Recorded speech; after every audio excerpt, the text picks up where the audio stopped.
real quick to last year. What do you remember most about winning this event last year?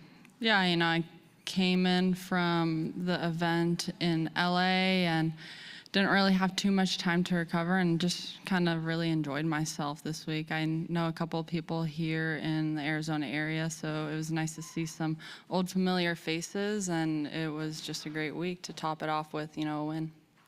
And first time seeing you since Founders Cup. What have you just been up to over the past few months? Anything kind of fun you've been doing? No, honestly, a lot of training, a lot of gym work, and then lots of practice too. Got to play in the Seminole Pro member with a sponsor of mine, so that was fun. Got to play alongside my sister in the group, and we haven't played together in a group in a really long time, so that was really fun. And other than that, just kind of spent some time with family. Didn't really travel too much. Did some exciting things here and there, but mainly just practiced and worked out a lot. Awesome. And you haven't headed out for your pro-am yet, but yeah. I'm assuming you practiced here so far. What are just your thoughts on World Wind Golf Club and what it's kind of going to take this week to have some low scores? Yeah, it's really pretty. I think there's a little bit more undulation to the greens from what I'm used to in Arizona, but I haven't played it in the afternoon, so I'm intrigued to see how different it plays. I've been first off Monday and Tuesday, early morning riser. Just didn't want to wait in the practice rounds. And I just intrigued to see how firmer it plays in the afternoon as well. So you just kind of have to adjust with the morning and afternoon rounds, usually in the desert. All right, I'll open it up here. Sarah? I know having that second kind of off season a little bit longer, considering you play all the way through December and into early January, is always a refresher for you. Just how mentally and physically refreshed do you feel now that you've had that time off and you're back and ready to compete? Yeah, it's always nice to kind of take time off where you're not injured and you're kind of training to hopefully become better and not kind of catch up on maybe some lost time. But the first week after not playing for such a long time is kind of like a trial and error to see like where your game's at. So, have a couple of weeks to play before the first major of the year. So we'll see what I need to work on. You've had some funny social media moments in recent weeks, hitting balls in like sideways rain and then hitting a persimmon wood on the practice tee. Just kind of talk through those two scenarios. I know Justin Thomas was chirping you a little bit about being out in the rain. Yeah, I like to take one day off a week, and golf is a type of sport that you play in all sorts of weather, so sometimes you just gotta practice in it too. So that was me trying to work on my swing a little, technique work. I just needed to get my technique work in for that day to have a calm mind going into the next day. And sometimes it's fun to play in that weather, yeah. Not all the time, but sometimes. Did you put the persimmon in the bag after hitting it that well? No, but I was like, God, this would be a great open club. It was going low and running like almost 100 yards. Just one more from me. I know, and we've talked a little bit about it already since you have made a couple starts already this season, but it is a big year for the tour. It's 75th anniversary. You've been obviously a player that's really carried that legacy forward in the last few seasons. How excited are you just to see what develops over the next few months of LPGA Tour competition in such a historic season? Yeah, it's so hard to win out here. The competition is just getting better and better every year. Everyone's getting really smart. They're smarter with their bodies. They're smarter with the way that they're playing the game. So I think technology has to do with that as well. But I'm excited to see the growth of the LPGA and continue to see it growth. And I think it's really exciting to see kind of the next generation come up and hopefully continue to grow that as well. Hey, Nelly. Your brother Seb plays Djokovic later today in the Miami Open. I'm wondering if you're going to have some time to watch that and any predictions for the match? Yeah, I'll tune in. It's so funny. I usually you watch it on tennis TV or on TV, but live scoring is always ahead of it. So I watch the live scoring while I'm watching him because I want to know how the outcome of the point before the point even happens. So I'm always like a nervous wreck when I watch him, but I will definitely tune in to today because I have major FOMO. Everyone's there, so I'm the only one not there, but I'll be watching. Hi, Nelly. Nick King from Arizona's Family here in Phoenix. How different is it when you're coming to a tournament as the reigning champion, but it's at a different course? Do you have similar feels of coming back and good vibes, or is it very different?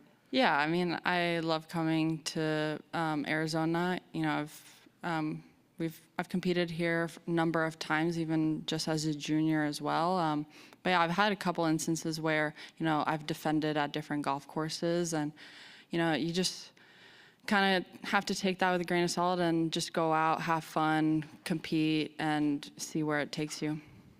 Obviously, you were a household name before last year, but just the way that last year unfolded, I'm wondering how different life might feel in terms of kind of a celebrity, and when you're just traveling wherever, like how much more you're recognizing how different life might be. Yeah, definitely a little bit of a change in that sense, but I think the people around me have kept me really grounded, so they're a great escape. And I'm the type of person that likes to train, practice a lot, and then go home.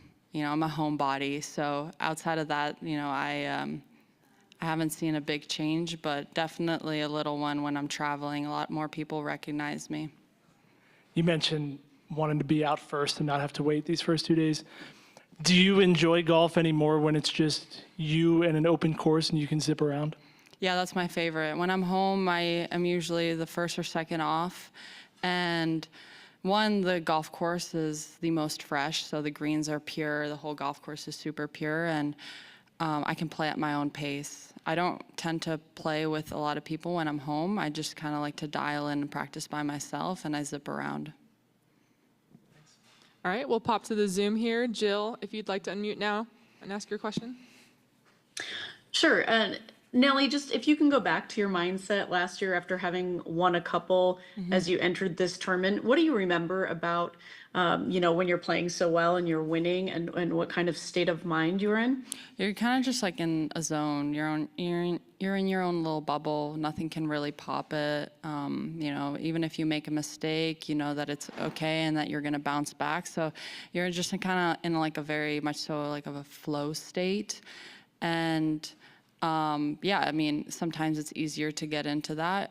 It all has to do with confidence and putting really good rounds together. And sometimes it's a lot tougher when you're struggling. And when you think about that, how many times for you would you say you've been able to find that zone in your career? Last year, and then I would say I had it a little bit in 2021 for a certain period, but golf always humbles you, so it's easily lost as well. Okay, and lastly, about that zone, other athletes that you've either talked to, or have you, found a specific thing that you've gotten from another professional athlete that you've been able to kind of build on when you talk to people about zones? No, I have, thankfully, and I'm so grateful for the family that I have because they've all kind of been through that. So, I can always just like pick their brain on, what has helped them and what has hurt them. So, and then also having a great support system around you that's traveling with you week in and week out. So my coaches, my physio, Kim, my caddy, Jason, this is our 8th year together. Out of all of I think I have all of my wins with him too. So having like comfort and people around you kind of puts you at ease and in a good mental state. Okay, and one last follow-up on that. Having had the same caddy, how much, obviously you see men's tour, women's, a lot of caddy changes sometimes. How much do you think that has played into your career? Yeah, for sure. I'm so grateful for Jason. He's one of my best friends. He's like my big brother. And I'm just grateful for the ride that we've been on because there have been a lot of ups and downs. But the most important is that he's stuck with me through it all, and he shows up even when I'm down, and no matter what, he's a great teammate. Thank you. All right, Beth Ann, if you want to unmute now and ask your question. Yes. Hello. Hi. You were talking about training a lot in your little second off season. I'm wondering what you're specifically doing. You had kind of an involved regimen for your neck at the end of last year. Are you doing anything specifically your training to guard that? Yeah, just my entire body.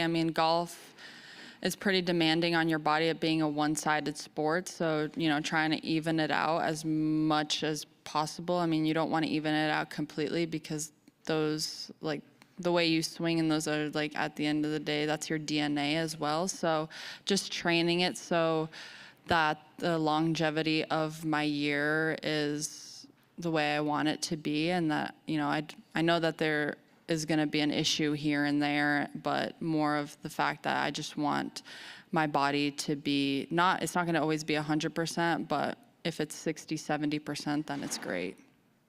What is the percentage right now that your body feels? I mean, I haven't traveled really. I've just worked out and I've played, I've been practicing a lot, but I've also was in the gym 5 days a week. And then Kim lives near me, so I see her literally 6 days a week. So it's feeling good right now, yeah. Knock on wood. You never know. And then this course has been known to have a lot of really low scores. Do you like birdie fests, and how low do you think you have to go to win this week? Unsure on the number. I think that's kind of like the trend of golf here in Arizona. I mean, the weather's usually perfect. The grass is usually perfect as well. So that all sets up for low scoring abilities. And then it's hot, so it flies really far. So, the par fives are pretty reachable. Do you like that kind of golf, though, birdie fest? Yeah, I mean, I wouldn't probably like it every week, but it's fun to do here and there, yeah, where you can accumulate as many birdies as possible. The only thing is, like, if you make a bogey, then you really fall down the leaderboard. But, that's just the kind of week that, like, these golf courses kind of play. I'm sorry, I have to ask. Do you ever think about shooting 59 and what that would be like?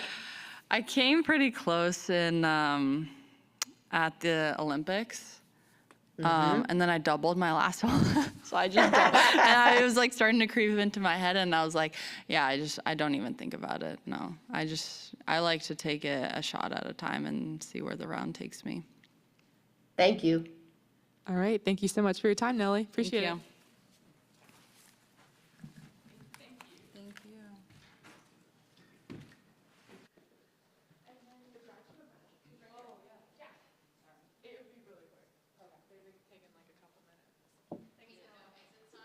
Yeah, we'll go out.